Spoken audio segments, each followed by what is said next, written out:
देखना शुरू कर चुके हैं देश का पहला समझाने वाला बुलेटिन खबर तो समझिए। इस आधे घंटे में हम आपको दिन भर की चर्चित खबरें दिखाते हैं और खबर को विस्तार से समझाते भी हैं। तो आइए फटाफट से जान लेते हैं वो मुख्य खबरें जिस पर होगी हमारी नजर।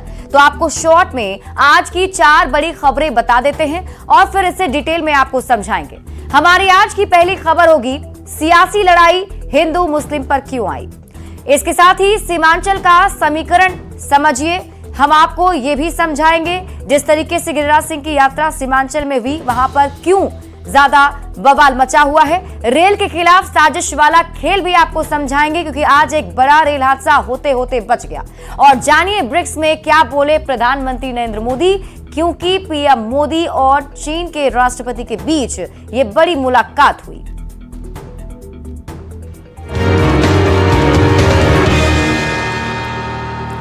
लेकिन शुरुआत में सबसे पहले बात करेंगे गिरिराज सिंह पर। आरजेडी अध्यक्ष लालू प्रसाद और नेता प्रतिपक्ष तेजस्वी यादव ने माहौल बिगाड़ने का आरोप लगाया, जिस पर गिरिराज सिंह ने भी पलटवार कर दिया।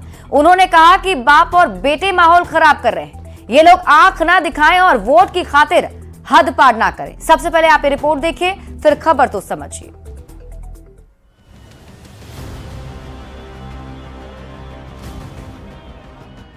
गिरिराज का है विजुअल है, वो खुद माहौल खराब करना चाहते हैं बाप बेटा मिल करके।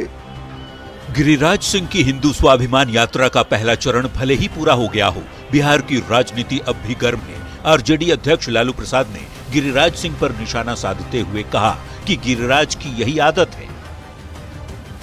गिरिराज का है विजुअल है, इसी तरह का बात बोलते रहता है। तो तेजस्वी यादव एक कदम और आगे बढ़ गए, गिरिराज सिंह के साथ ही नीतीश सरकार पर भी निशाना साध दिया। दो समुदायों के बीच दंगा कराने का एक प्रयास और एक साजिश जो है, षड्यंत्र जो है वो चल रहा है।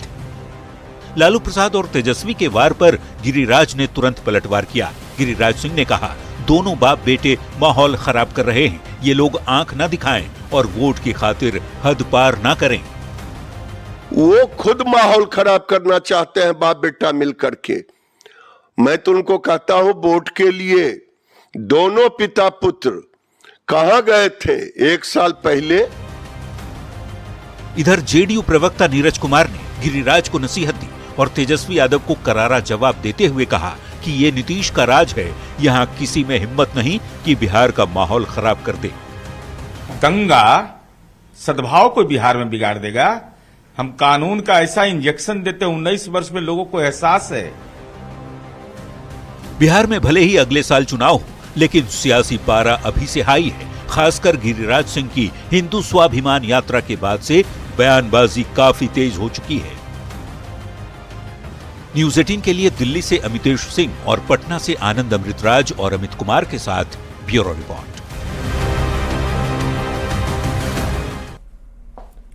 और अब देखिए बिहार की सियासत में जिस ढंग से हिंदू मुस्लिम की एंट्री हुई, वो भी गिरिराज सिंह की हिंदू स्वाभिमान यात्रा को लेकर, उसको सबसे पहले समझने के लिए हमें पहले यह समझना जरूरी है कि सीमांचल का समीकरण क्या है।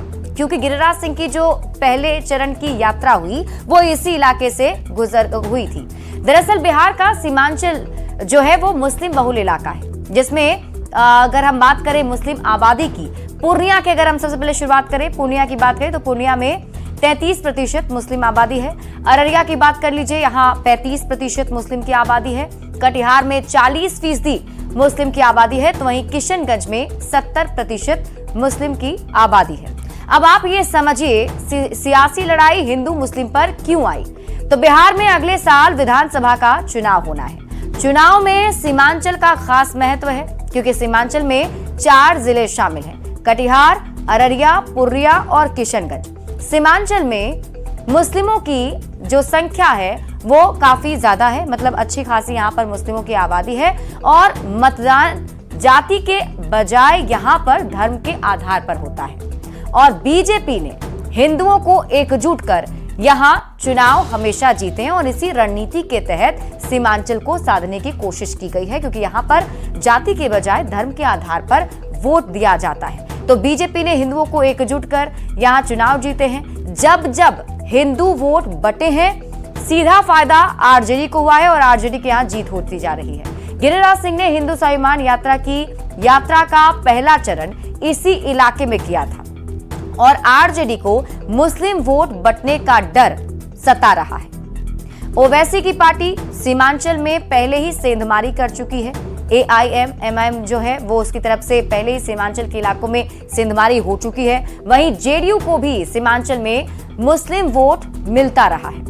तेजस्वी यादव खुद को मुस्लिमों का हितैषी हमेशा से बताते रहे हैं और यही वजह है कि गिरिराज सिंह की इस यात्रा पर घमासान मचा रहा। गिरिराज सिंह की हिंदू स्वाभिमान यात्रा के दौरान अररिया से बीजेपी के सांसद प्रदीप सिंह के भी दिए गए बयान पर घमासान तेज है। तेजस्वी यादव ने जिस ढंग से प्रदीप सिंह के बयान पर पलटवार किया, उसके बाद बीजेपी के नेता तेजस्वी यादव और आरजेडी पर तुष्टीकरण की राजनीति के आरोप लगा रहे हैं। सबसे पहले आप रिपोर्ट देखिए, फिर खबर तो समझिए।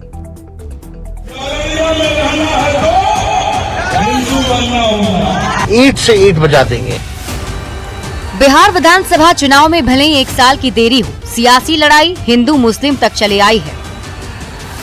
ईंट से ईंट बजा देंगे। अररिया से बीजेपी के सांसद प्रदीप सिंह ने एक बयान दिया जिस पर सियासत हाई है। पहले प्रदीप सिंह का बयान सुनिए, फिर उस पर तेज भी सियासी बयानबाजी को भी दिखाएंगे।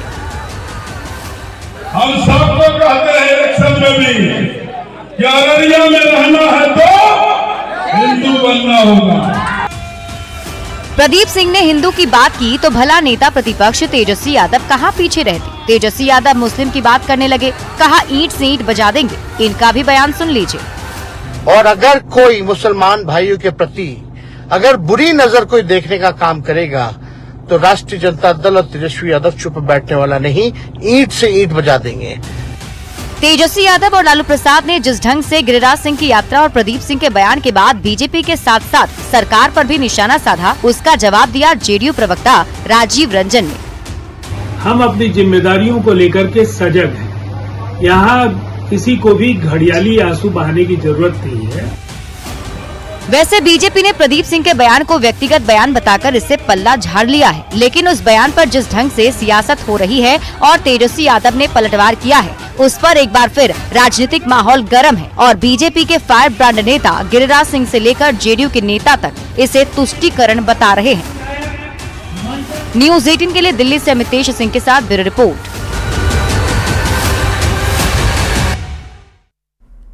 तो अररिया के सांसद के बयान पर जिस ढंग की बयानबाजी तेज हुई, उसको समझने के लिए अररिया की सियासत को समझना जरूरी है। 2011 की जनगणना के अनुसार अगर हम बात करें, उस वक्त की जो जनसंख्या थी वो 28,11,569 थी। इसमें 40% आबादी मुस्लिम समाज की है। यह हम अररिया का आपको जनसंख्या समीकरण बता रहे हैं। यानी चुनाव में मुसलमान मतदाताओं का अहम रोल है और मुस्लिम मतदाता उम्मीदवार का भविष्य तय करने का यहां दम रखते हैं। पहले अररिया लोकसभा सीट पर कांग्रेस का दबदबा रहता था, लेकिन 1998 के बाद आरजेडी और बीजेपी के बीच ही मुकाबला देखने को मिला है। यानी कि उसके बाद से जो मुख्य मुकाबला है वो आरजेडी और बीजेपी के बीच में देखने को मिलता रहा। अब आप ये समझिए, 1998 में पहली बार इस सीट पर बीजेपी का खाता खुला था। रामजी दास ऋषिदेव उस वक्त सांसद बने थे, लेकिन इसके बाद जनता दल परिवार इस सीट पर 1999 से 2004 तक जनता दल से सुखदेव पासवान और 2004 से 2009 तक भाजपा पार्टी से सुखदेव पासवान ही अटल बिहारी वाजपेयी सरकार के कार्यकाल में सांसद बने। 2014 में यह सीट एक बार फिर से आरजेडी के पास चली गई और तस्लीमुद्दीन यहां से सांसद चुने गए। उनके निधन के बाद तस्लीमुद्दीन के बेटे यहां से सांसद बने, लेकिन 2019 में यहां से बीजेपी के प्रदीप सिंह जीतकर सांसद बन गए। अब आप खबर तो समझिए, जब जब हिंदू वोट बटे, बीजेपी को हार का सामना करना पड़ा, जबकि हिंदू वोट एक रहा तो बीजेपी को जीत मिलती रही। अब आरजेडी और बीजेपी अपना अपना वोट बैंक मजबूत करने में लगे हुए हैं और बिहार की सियासत में हिंदू मुस्लिम हो रहा है। यही वजह है कि हिंदू और मुस्लिम को लेकर राजनीति एक बार फिर से गरमाई हुई है। बिहार में आने वाले दिनों में उपचुनाव भी होना है, उसमें भी ये बड़ा मुद्दा बनता जा रहा है। बढ़ते हैं आगे और बात अगली खबर ही करेंगे। पूर्णिया के रानी पतरा स्टेशन के पास बड़ा रेल हादसा होने से बच गया। स्टेशन से महज 100 मीटर आगे पोल नंबर 11 के पास रेल पटरी के बीच 10 मिलीमीटर का 2 सरिया रखा गया था।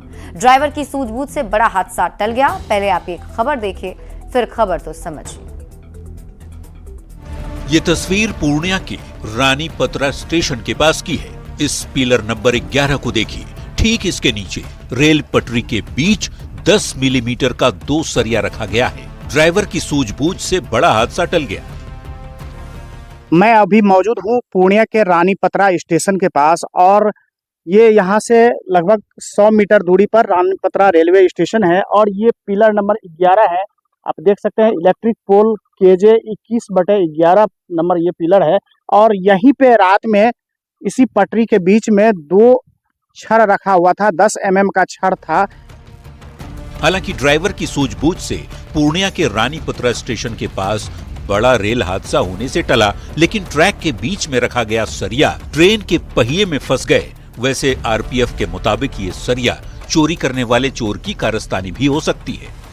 जितने भी रेल कर्मी है वो तुरंत पहुंचे और उन्होंने पाया कि ये ट्रेन के पटरी के बीचों बीच छड़ रखा हुआ है और छड़ का स्थिति ऐसी थी कि वो उसके पहिए में जाकर के या उसके जो हुड में है वो जो के जाके फंस गया था। फिलहाल पूरे मामले की जांच जारी है, लेकिन सवाल है कि क्या ये सच में चोरों की कारस्तानी है या फिर कोई बड़ी साजिश, क्योंकि रेलवे ट्रैक पर सामान, सिलेंडर या सरिया रखे जाने का ये कोई पहला मौका नहीं है। अगर ये साजिश है तो इसका खुलासा होना जरूरी है कि वो कौन देश के दुश्मन हैं जो रेलवे को नुकसान पहुंचाने में लगे हैं। न्यूज़ 18 के लिए पूर्णिया से कुमार प्रवीण की रिपोर्ट। तो देखिए, रेलवे ट्रैक पर जो सामान मिल रहे हैं, क्या इसके पीछे कोई साजिश है? ये बात इसलिए कही जा रही है क्योंकि रेलवे ट्रैक पर बहुत बार ऐसे सामान जो है पाए गए हैं। रेलवे ट्रैक पर कब कब क्या क्या मिला है, हम आपको पहले वो बताते हैं। 1 अगस्त 2024 को उत्तर प्रदेश में लाल गोपालगंज स्टेशन के पास रेलवे ट्रैक पर साइकिल और एक गैस सिलेंडर मिला था। आप सोचिए, यहां पर साइकिल और गैस सिलेंडर रेलवे ट्रैक के ऊपर रखा गया था। 5 अगस्त 2024 की बात कर लेते हैं। उत्तर प्रदेश में ही लाल गोपालगंज स्टेशन के पास रेलवे ट्रैक पर गैस सिलेंडर और एक साइकिल बरामद किया गया था। और इसके साथ ही अगर हम आपको बताएं तो ऐसी कई सारी घटनाएं हैं जो इस ओर इशारा करती है कि क्या रेलवे को साजिश के तहत टारगेट किया जा रहा है, क्या रेल हादसों के पीछे जो है कोई बड़ी साजिश है। हालांकि आज पूर्णिया में ये रेल हादसा भले ही बच गया, लेकिन जो वहां पर बताया जाता है कि वहां पे भी इसको लेकर एक साजिश के तहत कुछ किया गया था। 17 अगस्त 2024 की अगर हम बात करें तो उत्तर प्रदेश में गोविंदपुर और भीमसेन के पास ट्रैक पर लोहे का क्लैंप मिला था। 18 अगस्त 2024 की बात कर लीजिए, मध्य प्रदेश में गढ़ा कचपरा के मध्य रेलवे लाइन पर लोहे की छड़ें मिली थी। रेलवे ट्रैक के ऊपर लोहे की छड़ें रखी हुई थी। अब आप इसी से अंदाजा लगा सकते हैं कि आखिर ये कौन कर रहा है, इसके पीछे क्या वजह है, क्योंकि रेलवे ट्रैक पर ऐसे सामान जो है वो नहीं होते हैं और वहां पर रखना भी जुर्म है। तो ऐसे में आखिर कौन ऐसे लोग हैं जो इन सामानों को वहां पर रख देते हैं। 20 अगस्त 2024 की अगर हम बात कर लें, आगे बढ़ते हुए उत्तर प्रदेश की बात है। प्रयागराज के पास रेलवे ट्रैक के ऊपर बाइक का एलॉय व्हील मिला था। और इसके साथ ही अगर हम आगे बात करें 23 अगस्त 2024 की, तो उत्तर प्रदेश में ही कायमगंज शमशाबाद के बीच ट्रैक पर लकड़ी का एक टुकड़ा मिला था। तो ऐसी कई सारी घटनाएं हैं और हर बार ये घटनाएं इस ओर इशारा करती है क्या इसके पीछे कोई साजिश है या ऐसे ही कोई रखकर चला जा रहा है। 24 अगस्त 2024 की बात कर लीजिए, राजस्थान में जवाई बांध और बिरोलिया के बीच रेलवे ट्रैक के ऊपर पत्थर रखा गया था। उसके बाद जांच पड़ताल उसकी की गई है और उसको लेकर जांच पड़ताल अभी भी जारी है। 30 अगस्त 2024 की बात कर लीजिए, तेलंगाना में लिंगमपल्ली और हाफिजपेट के बीच रेलवे ट्रैक के पर लोहे की रॉड मिली थी। लोहे का जो रॉड है वो यहां से बरामद किया गया था। ये भी कई सवाल खड़े करता है। 30 अगस्त 2024 की बात कर लेते हैं आगे, झारखंड की बात कर लीजिए। डाल्टनगंज के पास झारखंड में रेलवे ट्रैक से कुल जो है 100 पेट्रोल क्लिप चोरी किए गए थे। वो वहां पर ये उस वक्त की खबर सामने आई थी और उसको लेकर भी ये जांच पड़ताल किया जा रहा था कि आखिर ये कौन कर रहा है। 4 सितंबर 2024 को शिवपुरी पाडरखेड़ा स्टेशन के बीच भी रेलवे ट्रैक पर पत्थर के निशान मिले थे। और हम अगर आगे आपको बताएं आंकड़ा, तो 9 सितंबर 2024 को उत्तर प्रदेश में ही कानपुर के पास ट्रैक पर गैस सिलेंडर कालिंदी एक्सप्रेस को डिरेल करने की साजिश थी और वहां पर गैस सिलेंडर भी बरामद किया गया था। और उस वक्त कालिंदी एक्सप्रेस ट्रेन जो है वहां से गुजरने वाली थी और इसके पीछे ये साजिश रची गई थी कि उस ट्रेन को डिरेल कराना है। 18 सितंबर 2024 की अगर हम बात कर लेते हैं तो ये मामला मध्य प्रदेश का बताया जाता है। मध्य प्रदेश में भी दिल्ली मुंबई रेलवे ट्रैक जो है उस पर डेटोनेटर बिछाए गए थे। आर्मी जवानों की ट्रेन को डिरेल करने की साजिश थी और इसको लेकर एक बड़ी कोशिश की गई थी।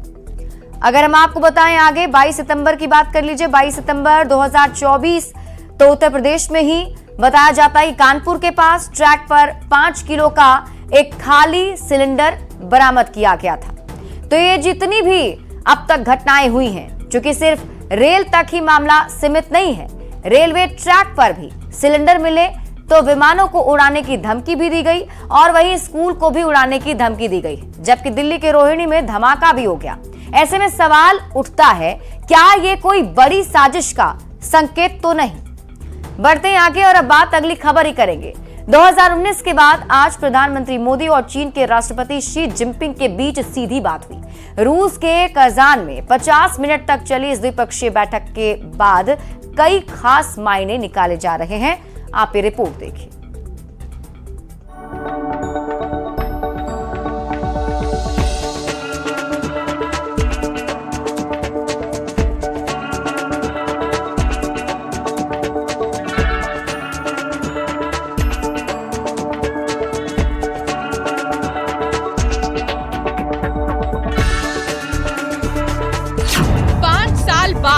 मोदी जिनपिंग की सीधी बात, 50 मिनट तक मुलाकात, क्या हुई बात?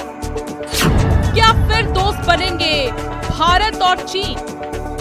नवंबर 2019 की वो तारीख थी, ब्राजील जगह थी, जब प्रधानमंत्री और चीन के राष्ट्रपति शी जिनपिंग की आखिरी मुलाकात हुई थी। और ठीक उसके 5 साल बाद रूस के कजान में आज दोनों नेताओं के बीच द्विपक्षीय बैठक हुई, जो कई मायनों में खास थी।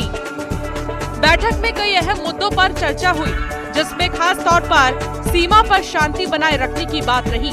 शी जिनपिंग से मुलाकात के बाद पीएम मोदी ने कहा कि हमारी मुलाकात 5 साल बाद हो रही है। हम सीमा पर बनी सहमति का स्वागत करते हैं और सबसे बड़ी बात, एक दूसरे का सम्मान होना चाहिए। 5 साल के बाद हमारी ये फॉर्मल मीटिंग हो रही है।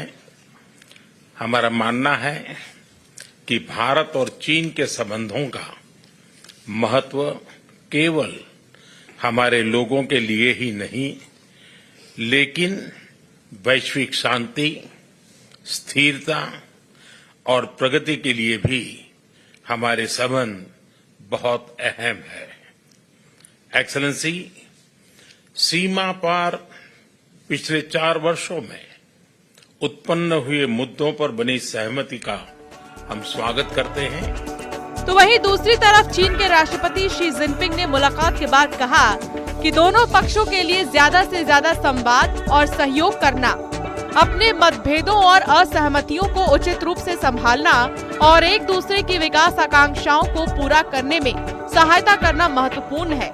साथ ही जिनपिंग ने कहा कि दोनों पक्षों के लिए ये भी महत्वपूर्ण है कि वो अपनी अंतर्राष्ट्रीय जिम्मेदारी को निभाए, विकासशील देशों की ताकत और एकता को बढ़ाने के लिए एक उदाहरण स्थापित करें और अंतर्राष्ट्रीय संबंधों और लोकतंत्र को बढ़ावा देने में योगदान दें। प्रधानमंत्री नरेंद्र मोदी का रूस दौरा और चीन के राष्ट्रपति शी जिनपिंग से मुलाकात के अपने मायने हैं, जिसको लेकर अब शायद सीमाओं की शांति कायम रहने की उम्मीद जताई जा रही है। इससे पहले भारत और चीन के बीच पूर्वी लद्दाख में LAC पर पेट्रोलिंग को लेकर समझौते पर सहमति भी बनी थी और अब सीमा विवाद को सुलझाने के लिए दोनों देशों के विशेष प्रतिनिधि जल्द ही बैठक करेंगे। इसमें भारत की तरफ से NSA अजीत डोभाल और चीन की तरफ से विदेश मंत्री वांग यी होंगे। लेकिन ऐसे में सवाल ये कि क्या फिर भारत और चीन दोस्त बनेंगे, और उससे भी बड़ा सवाल ये कि दोस्त के नए चैप्टर चीन कितना भरोसेमंद साबित होगा। Bureau report, news 18। और फिलहाल इस बुलेटिन में अभी के लिए बस इतना ही। आप देखते रहिए न्यूज़ 18 बिहार झारखंड।